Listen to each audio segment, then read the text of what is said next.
नमस्कार मित्रांनो, ठरलं तर मग या मालिकेच्या आजच्या भागात आता नागराज आणि प्रिया त्यांच्या कर्मामुळे चांगलेच मरणार आहेत. नागराज आता प्रियाबाबत बोलण्यासाठी जेव्हा प्रियाच्या मोबाईलवर फोन करणार नेमका तो फोन आता कल्पना उचलणार आहे आणि त्यामुळे जे काही महिपच्या किडनॅपिंगचं पुढचं प्लॅनिंग आहे ते सगळं प्लॅनिंग आता कल्पनाला कळणार आहे आणि त्याचमुळे कल्पनाला जेव्हा नागराज आणि महिप्त या दोघांनीही तुळजापुरातच किडनप करून महिप्तला ठेवले हे समजणार तेव्हा मात्र आता हे सगळं घरात कल्पना सांगून पुढे रविराज हा नागराज महिप्तपर्यंत कसा पोहोचणार आहे आणि आता या सगळ्यामध्ये पोलिसांना घेऊन जेव्हा महिप्तकडे सगळे अर्जुन आणि साहिली येणार तेव्हा प्रियाचे आणि नागराजचे नेमके सत्य कसे बाहेर येणार आहे आणि नागराज कसा यांची वाट लावणार हे सगळे आपल्याला आजच्या या ट्विस्टमध्ये पाहायला मिळेल. त्यामुळे व्हिडिओ अगदी शेवटपर्यंत नक्कीच बघा. तर मित्रांनो, आतापर्यंत आपण मालिकेत पाहिलं की रविराज हा नागराजलावर संशय घेऊन त्याला सतत विचारतो की मला खरखर सांग, तू यामध्ये काही इन्व्हॉल्व आहेस का किंवा तुझी अजूनही महिप्त सोबत मैत्री आहे का. त्यावर आता नागराज म्हणतो की नाही दादा, माझी अशी काही मैत्री नाहीये त्याच्यासोबत. आता मी त्याला ओळखतही नाहीये. मी एका दुसऱ्या कामासाठी बाहेर गेलो होतो, परंतु इथे अर्जुनला मात्र त्याच्यावर पूर्ण संशय आहे कारण की नागराज हा गायब आहे आणि महिप्त पण गायब आहे. यामागे नक्की त्याचा काही हात आहे का असा विचार इथे आता अर्जुनला येत असतो. परंतु सायलीला कळतं, सायली अगदी अचूक हेरते की सुमन जी आहे, सुमन डिस्टर्ब आहे. त्यामुळे नक्की तिच्या मनात काय विचार सुरू आहेत हे तिला काहीही कळत नसतं. सुमन जरा नागराजला प्रश्न विचारताना घाबरलेली होती हे सगळं सायलीला दिसतं आणि त्यामुळे ती आता नागराज निघून गेल्यानंतर विचार करते की नक्की सुमन काकूंना झाले तरी काय. म्हणजे कालपासून मी बघते जेव्हापासून नागराज काका आलेली दिसतात तेव्हापासून ती डिस्टर्ब दिसते. नक्की तिच्या डिस्टर्ब असण्यामागे काय कारण असेल असा विचार आता सायलीच्या डोक्यात येत असतो. त्यामुळे सायली तिला विचारते की सुमन काकू नक्की काय झाले, परंतु सुमन काकूही त्याच विचारांमध्ये गुंतलेली असते. नागराजला जेव्हा ती खरं विचारते की तुम्ही मला सांगा की काय झालंय, म्हणजे तुम्ही त्या महिप्तला लपवलं का वगैरे असं सत्य जेव्हा ती विचारते तेव्हा मात्र नागराज काहीच खरं सांगत नाही. या उलट तो तिलाच धमकी देऊन मारहाण करतो. हे सगळे क्षण आता तिला डोळ्यासमोरून जात असतात. सुमनचं कुठे लक्षच नसतं. तेव्हा हे सगळं नागराज म्हणजेच गेल्यानंतर घडत असतं. तेव्हा रविराज विचारतो की सुमन, तुझं लक्ष कुठे आहे, काय झालं आहे. ती तिथेच गोंधळलेली असते. तर इथे आता प्रिया ही महिप्तला विचारत असते की अण्णा सर, तुम्ही अजिबात काळजी करू नका. हा मी तुम्हाला लवकरच तिथून सोडेन, पण जर तुम्ही मला खात्री देत असाल ना की तुम्ही मला काहीच करणार नाही तरच मी तुम्हाला सोडेन, नाही तर मग मला खूपच भीती वाटते. त्याच वेळेला आता महिप्त हा तिला म्हणतो की बरं ठीक आहे, जर तुला असं वाटतंय की मी तुला काहीतरी करेन मग हे सगळं करायचंच कशाला होतं.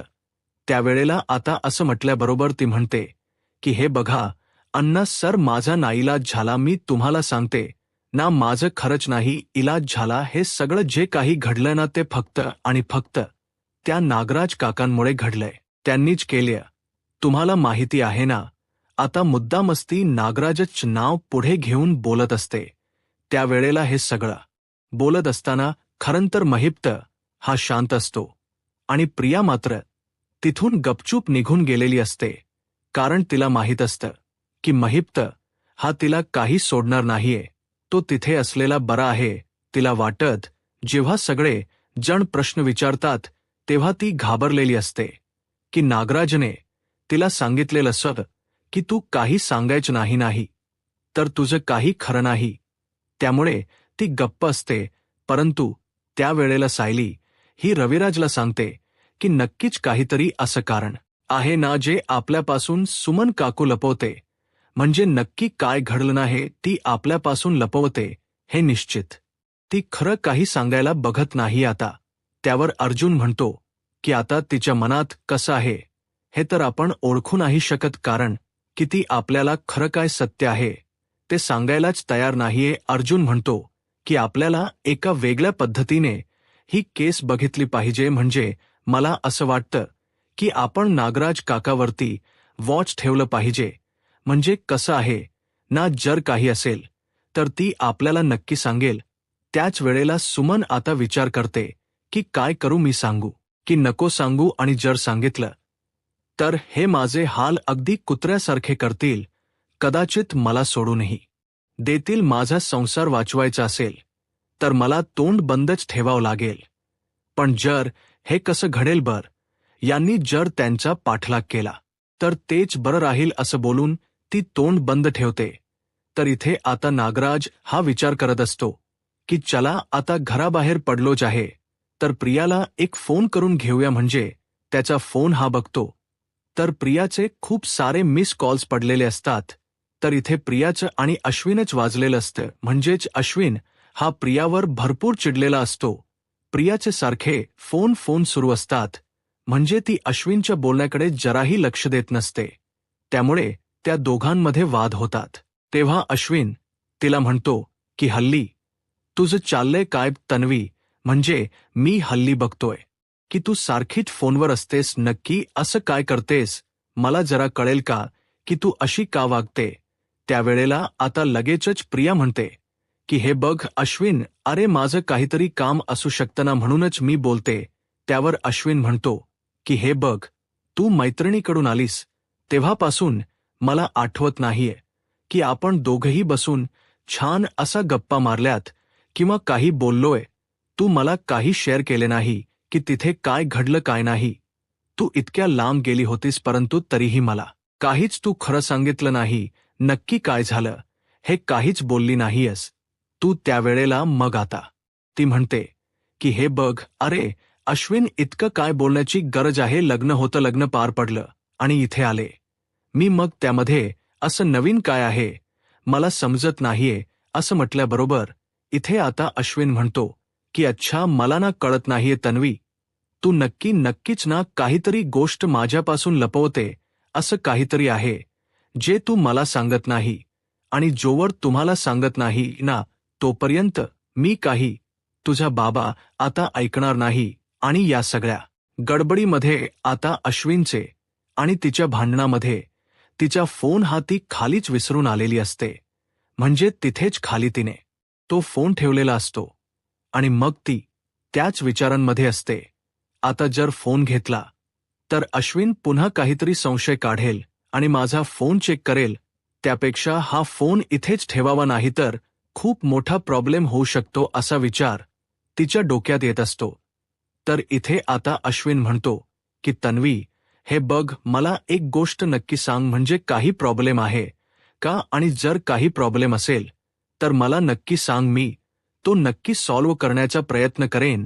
अगं मी नवरा आहे तुझा, तुला जर काही इश्यू असेल तर तू मला सांगू शकते मनातच. आता ती म्हणते की आता या मूर्खाला मी काय सांगू, माझा काय इश्यू आहे.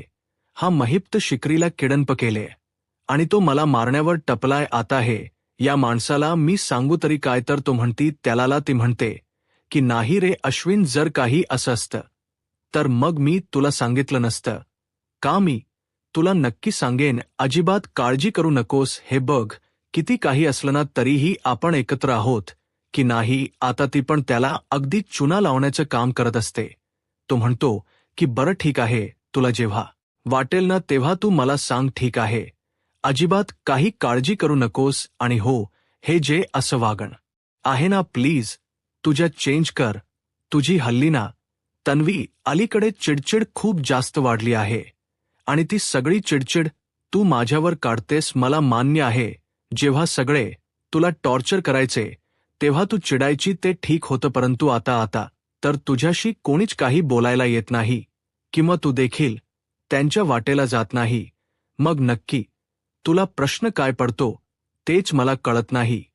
या सगळ्या गोष्टीत तू इतकी का चिडलेली असते, परंतु त्याचं जे काही बोलणं सुरू असतं त्याकडेही तिचं लक्षच नसतं. अश्विन म्हणतो की बघितलं, आताही मी तुझ्याशी बोलतोय तरीही तुझं लक्षच नाही माझ्याकडे काय झालंय असं म्हणून आता तो तिच्याकडे अगदी रागानेच बघत असतो. परंतु तेवढ्यातच प्रियाला आठवतं की माझं काही प्रॉब्लेम म्हणजेच महिप्तच काय झालं असेल, महिप्त सुटला वगैरे तर नसेल ना असं म्हणून ती आता टेन्शनमध्ये आलेली असते.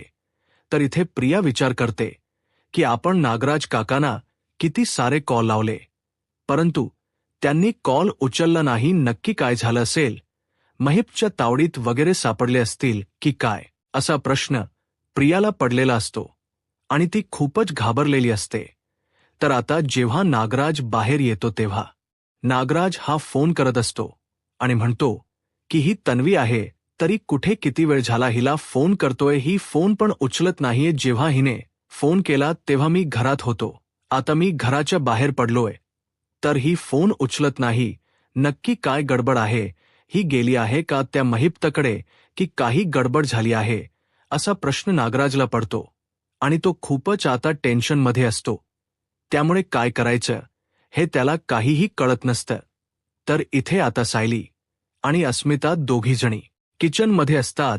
सायली समोर अस्मिता छान छान अशा फरमाईश करत असते की सायली तू आता गाजर हलवा बनवना, म्हणजे कसा आता सीजन आहे ना गाजराचा, तर मला ना खूप असा टेस्टी गाजरचा हलवा खावासा वाटतोय. त्यावेळेला मग ती म्हणते की हो अस्मिता ताई चालेल, आणि कल्पना मात्र किचनमध्ये म्हणजेच तिथे लांब बसून हसत असते. तर इथे आता या सगळ्या गोष्टींमध्ये नागराज विचार करतो की पुन्हा एकदा मी कॉल ट्राय करू का म्हणून तो कॉल ट्राय करत असतो. त्यावेळेला तो जेव्हा कॉल लावतो त्याच वेळेला नागराज म्हणत असतो की हॅलो अगं प्रिया आहेस कुठे तू, आणि मी काय म्हणतोय किती वेळ झाला अगं तुला मी फोन करतोय, तू फोन पण उचलत नाहीयेस. अग मला सांग तू त्या महिप्त जवळ गेलीस का. आता कल्पना काही बोलायला जाणार असते तेवढ्यातच ती थांबते. ती पुढे काहीच बोलत नाही.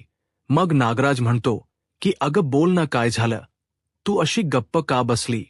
अगं तू महिप्तकडे तिकडे आपण त्याला तुळजापुरात ठेवले तिथे जाणार आहेस ना. म्हणजे मला तरी आता सध्या निघायला जमेल असं काही वाटत नाही, कारण की दादाला माझ्यावर संशय आला की महिप्तशी मी कॉन्टॅक्टमध्ये आहे वगैरे. त्यामुळे आता आणि अर्जुन सायली पण इथेच आहेत, त्यामुळे मला असं वाटत नाहीये की मला इथून हलायला मिळेल.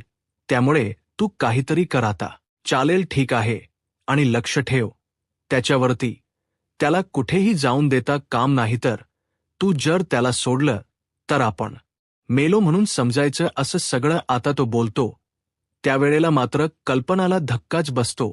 ती मनात विचार करते की हे काय आहे, म्हणजे हा नागराज फोन करतोय आणि प्रियाच्या फोनवर म्हणजेच तन्वीच्या फोनवर फोन करून तिला प्रिया असं बोलतोय आणि त्याबरोबर हे सांगतो की महिप्तने किडनपिंग केला, मपत किडनप केल, यांनी नक्की वेगळाच काहीतरी प्रकार दिसतोय.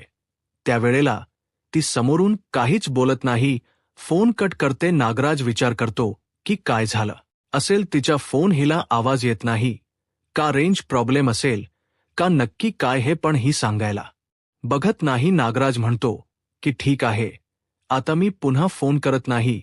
जर मी सारखा फोन करत राहिलो तर काहीतरी डाऊट नक्कीच येऊ शकतो, त्यामुळे मी आता फोन करत नाही असं म्हणून आता ती गप्प बसलेली असते. तर तिला टेन्शन एकच असतं की हे सगळं मला आता घरात अर्जुन साहिलीला सांगितलं पाहिजे. महिप्तच्या पाठलाग पोलीस करतायत आणि ह्या महिप्तला किडनप करण्याचं काम हे त्या नागराज भाऊजींच आणि यात नवीच आहे. म्हणजे नक्की हे काय करतायत, कशासाठी करतायत, काहीच करायला मार्ग नसतं. त्यावेळेला मग नागराज विचार करतो की जाऊ दे, मी एक काम करतो, मी काहीतरी कारण काढून पुन्हा तिकडे जायला बघतो. पण जरा थांबतो, बघूया समोरून प्रियाचा काय रिस्पॉन्स येतो, त्यानंतरच मी पुढे काय ते ठरवतो. त्यामुळे आता इथे सगळे जण जेव्हा बसलेले असतात त्यावेळेला कल्पना ही अर्जुन साहिलीला बोलावते आणि त्याला सांगते की एक महत्वाची गोष्ट आहे, तिथे प्रिया वगैरे कोणी नाहीये ना याचा सगळा अंदाजा घेऊनच ती तिथे बोलायला सुरुवात करते. रविराजला पण तिने बोलावलेलं असतं. आता ती सगळ्यांना सांगते, मला तुम्हाला सगळ्यांना एक महत्वाची गोष्ट सांगायची, ती म्हणजे की मगाशी तन्वीच्या फोनवरती नागराजचा फोन आला होता. आता हे ऐकल्यावरती लगेचच पुढे कल्पनाला. तो म्हणतो, प्रताप, की अगं मग याच्यात नवीन काय आहे? त्यावरती म्हणते की अहो ऐका. तर पुढे मी काय बोलते, मी हळू सांगते, प्लीज सगळ्यांनी ऐका. याच्यावर फोन आला होता की महिप्तच किडनपिंग हे नागराज भाऊजी आणि त्या प्रियाने म्हणजेच नवीने केले. मग नक्की याचा काय प्रकार आहे मलाच कळलं नाही. त्यावर आता लगेच रविराज बोलून दाखवतो की म्हणजे याच महिप्तच किडनपिंग या दोघांनी केले. याचा अर्थ नक्की काय असू शकतो? त्यावेळेला हे ऐकल्यानंतर आता साहिली पण म्हणते की मला काही कळत नाही आई. तुम्ही नक्की काय बोलण्याचा प्रयत्न करताय? या दोघांनी किडनपिंग केले, तेही महिप्तच आणि तेही कुठे? मग कल्पना सांगते की नागराज भाऊजी समोरून फोनवर बोलत होते की त्यांनी किडनपिंग केले आणि ते तुळजापुरात केले. मग अर्जुन म्हणतो की येस आय गॉट इट. मला वाटलंच होतं की हे सगळं करण्याचं काम ना कोणाचं तरी असणार आहे आणि तुळजापुरात महिप्त होता हे मला माहीत होतं. बरोबर, ती तिकडे तन्वी होती आणि याचा अर्थ नागराज का काही तिथे आलेला असणार. मग या दोघांनी त्याच किडनपिंग करण्यामागे नक्की काय कारण असेल असा प्रश्न सगळ्यांना पडलेला असतो. कल्पना म्हणते की तुम्ही याचा शोध नक्कीच घ्या, कारण की किती काही झालं तरीही हे दोघांनी नक्की महिप्तला कुठे ठेवले नाही. त्यांचा पाठलाग केल्याशिवाय आपल्याला समजणार नाही. त्यानंतर मग आता सायली म्हणते की हे प्रकरण जरा काहीतरी वेगळंच दिसतं. अर्जुन सर, मला असंच वाटतं की यांचा पाठलाग करणंच गरजेचं असेल, कारण की महिप्तला कुठे ठेवले हे दोघांपैकी कोणीही खरं सांगणार नाही आणि हे त्यांनी का केले, कशासाठी केले, हे त्यांचा पाठलाग केल्याशिवाय तरी आपल्याला समजणार नाही आणि त्याचमुळेच याचा पाठलाग केल्याशिवाय पुढे काही गोष्टी आपल्या जाणार नाहीत. तर इथे आता रविराज म्हणतो की ठीक आहे, आता मी घरी फोन करतो. आता प्रतिमाला घरी फोन केल्यानंतर कळतं की आत्ताच कुठेतरी नागराज बाहेर गेले.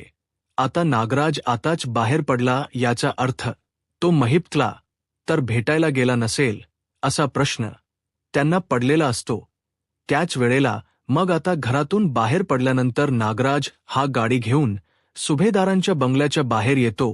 प्रिया पण इथून गपचूप बाहेर पडलेली असते. आता दोघ जणही गाडीने निघालेले असतात. त्यांचा पाठलाग आता अर्जुन आणि सायली हे दोघ जणही करत असतात आणि किती काही झालं तरीही आता त्यांना गाठायचंच नक्की. त्यांच्या ह्या वागण्यामागचं काय कारण आहे? महिप्त आणि त्यांचं नेमकं काय दुश्मनी आहे? किडनपिंगची किंवा महिप्तला त्याने प्रोटेक्शन दिले? या सगळ्या गोष्टी आता शोधायच्या असतात. त्यामुळे अर्जुन आणि सायली निघतात. तर कल्पना खूप भीती वाटत असते की हे प्रकरण नेमकं काय आहे. या तन्वीबद्दल अजिती बघा जितकं बघायचं तितकं कमीच वाटते. प्रत्येक गोष्टीत वाईट कामात ही इन्व्हॉल्व आहे मुलगी. म्हणून आता ती देवी आईला हात जोडते आणि म्हणते की देवी आई, जे काही असेल ते सगळं व्यवस्थित असू दे माझे. अर्जुन साहिली आता गेले त्या मिशनवर, ते पूर्ण होऊ दे, कारण तो महिप्त हा खूप डेंजर माणूस आहे. म्हणूनच त्यांना अगदी सुखरूप ठेव असं हत्ती जोडत असते. तर इथे आता सायली आणि अर्जुन हे दोघंजणही त्यांचा पाठलाग करत करत अगदी व्यवस्थितपणे जिथे महिप्तला ठेवले ना त्या गोडाऊन जवळ पोहोचलेले असतात. महिपत तर आता अगदी बेशुद्ध पडलेला असतो, कारण की त्याला पाणी अन्न यावाचून त्याची पूर्ण हालत खराब झालेली असते. परंतु सायली आणि अर्जुन तिथे अगदी वेळेवरती पोहोचतात आणि पोहोचल्यानंतर मग नागराजला आणि प्रियाला म्हणतात किंवा म्हणजे हे एकदम चांगलं काम केलंत तुम्ही. या माणसाला इथे किडनप करून ठेवलंत, पण नक्की का किडनप केलंत? तेव्हा अश्विन पण तिथे अर्जुन बरोबर आलेला असतो, कारण की प्रियाच असलं रूप असली रूप हे अश्विनलाही दाखवायचं असतं. त्यामुळे आता अश्विन पण अर्जुन आणि सायली यांच्या सोबत आलेला असतो. आता रविराजला पण नागराजच हे सगळं वागणं बघून धक्का बसलेला असतो. अर्जुन म्हणतो की बोला आता तुम्ही दोघं, की तुम्ही त्याला इथे का बरं किडनप करून ठेवले? असं काय झालंय? आणि त्याने तुमचं काय घडवलं ज्यामुळे तुम्ही त्याला पोलिसांपासून वाचवून कुठेतरी किडनप करून ठेवले. आता हे मात्र अर्जुन आणि सायली यांना समजलेलं असतं आता. याचमुळे अर्जुन सायली हे धक्क्याने सगळं बघत असतात. तर आता या सगळ्यांच जे सत्य आहे म्हणजेच प्रियाच आणि नागराज जे सत्य आहे ते महिप्त समोर म्हणजे शुद्धीवर आल्यानंतर यांच्या समोर बोलून दाखवेल. आणि पोलिसांच्या तावडीत गेलेला महिप्त आता कशा प्रकारे प्रियाची आणि नागराजची पोलखोल करणार. आता पुढे काय होईल हे पाहायला आत्ताच माझा महाराष्ट्र या यूट्यूब चॅनलला सबस्क्राईब करा. धन्यवाद.